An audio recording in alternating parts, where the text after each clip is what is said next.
Bismillahirrahmanirrahim. Assalamualaikum warahmatullahi wabarakatuh. Halo semuanya, perkenalkan nama saya Siti Nurrahmi Azizah dengan NIM 2211029 kelas PAI 4A.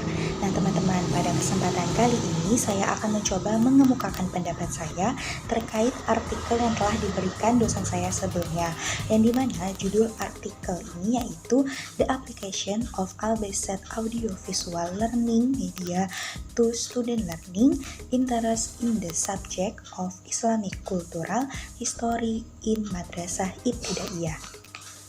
Nah, dari artikel yang telah diberikan itu menyinggung sedikit nih tentang media pembelajaran pada zaman yang sekarang. Nah, pada zaman yang sekarang ini tidak terlepas ataupun sering dikaitkan dengan kemajuan teknologi ataupun AI.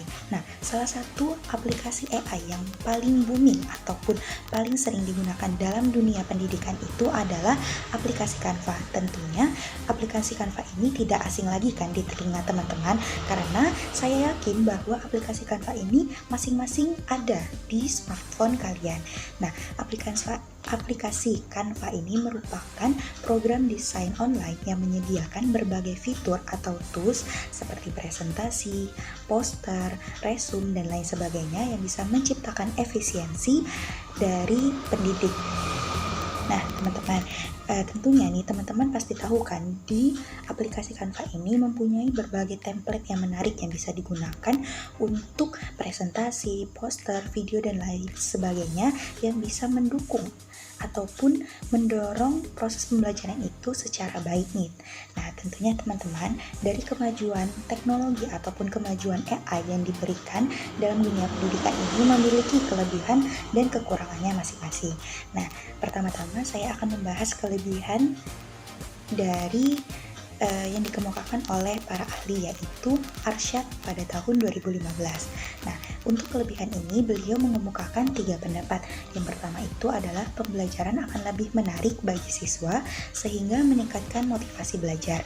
Yang kedua itu adalah materi pembelajaran akan lebih jelas dan mudah dimengerti sehingga dapat menguasai ataupun mencapai tujuan pembelajaran. Terus yang ketiga itu ada metode pengajaran lebih bervariasi, tidak hanya sekedar menggunakan metode ceramah sehingga tidak membosankan.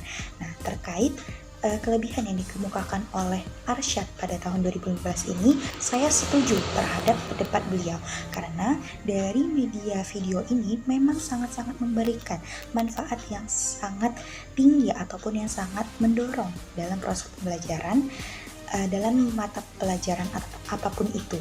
Karena dari media video ini tentunya hal itu akan menarik para peserta didik untuk mempelajari materi pelajaran ataupun informasi yang diberikan dari peserta didik sekalian. Nah, dan juga dari media video ini bisa dikolaborasikan nih dengan ceramah sehingga metode ceramah yang digunakan dalam proses pembelajaran itu tidak hanya digunakan ataupun tidak monoton pada pendidik saja, sehingga bisa dikolaborasikan dengan media video. Misalnya metode ceramah dikolaborasikan dengan media video, maka hal ini akan menimbulkan keberagaman ataupun kevariatifan dari proses pembelajaran tersebut sehingga para peserta didik itu tertarik untuk mempelajari informasi ataupun materi yang telah diberikan oleh gurunya tersebut. Nah, tentunya nih untuk kemajuan dari teknologi ini memberikan kelebihan, tetapi ada juga nih kekurangan yang diberikan. Nah, untuk kekurangan ini menurut Gustandi dan Sucipto dalam Hardianti dan Asri tahun 2017 dikemukakan 3 pendapat juga. Yang pertama itu persiapan media video mahal dan menghabiskan waktu. Yang kedua itu selama pemutaran video, gambar dan suara akan terus berjalan sehingga bisa saja memakan baterai ataupun daya suatu alat. Terus yang ketiga itu tidak semua siswa mampu mengikuti informasi yang disampaikan melalui media video. Nah, terkait hal ini saya juga setuju dengan pendapat beliau, tetapi saya mau memberikan solusi sedikit sebagai calon pendidik yang akan mengajarkan peserta didik di masa yang akan datang. Nah, seperti pada poin pertama, persiapan media video mahal dan menghabiskan waktu. Sebenarnya memang dia menghabiskan waktu, tetapi ketika kita mencari video yang akan kita gunakan untuk memberikan informasi, maka bisa disebut sebagai menghabiskan waktu yang berguna ataupun bermanfaat, karena kita alokasikan waktu kita itu untuk mencari video yang sesuai dengan materi yang akan kita ajarkan. Tetapi untuk solusi dari persiapan media video yang mahal itu, saya bisa memberikan solusi sedikit nih, karena dalam instansi pendidikan itu biasanya terdapat wifi yang bisa digunakan dari jajaran guru, staf dan lain sebagainya. Hal inilah yang bisa kita gunakan atau sebelum kita memberikan materi kepada para peserta didik, kita bisa mendownloadnya terlebih dahulu dengan menggunakan wifi, sehingga untuk data kita sendiri itu tidak tersedot ataupun tidak terpakai untuk mendownload video tersebut. Nah, itulah solusi yang bisa saya berikan sedikit sebagai calon pendidik pada poin pertama.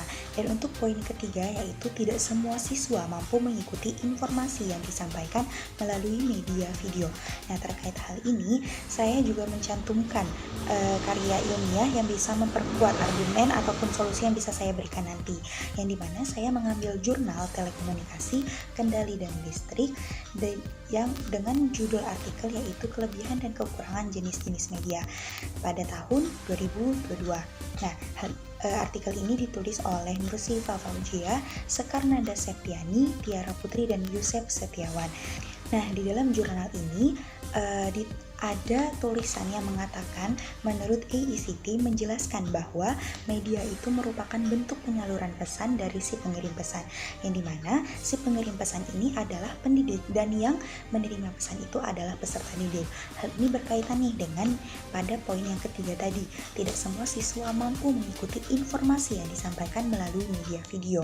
Nah, hal inilah yang bisa kita renungkan sebagai calon pendidik ataupun dari pendidik sekalian, karena ketika kita memberikan media video, ketika ada murid ataupun peserta didik yang kurang mampu ataupun kurang mumpuni dalam menghadapi ataupun menjalani media melalui video ini, maka kita itu sebelumnya itu harus bertanya ataupun mengevaluasi terlebih dahulu, apakah ada peserta didik yang kurang paham, apakah ada peserta didik yang mengalami kendala ketika memahami video yang telah diberikan tersebut dan lain sebagainya.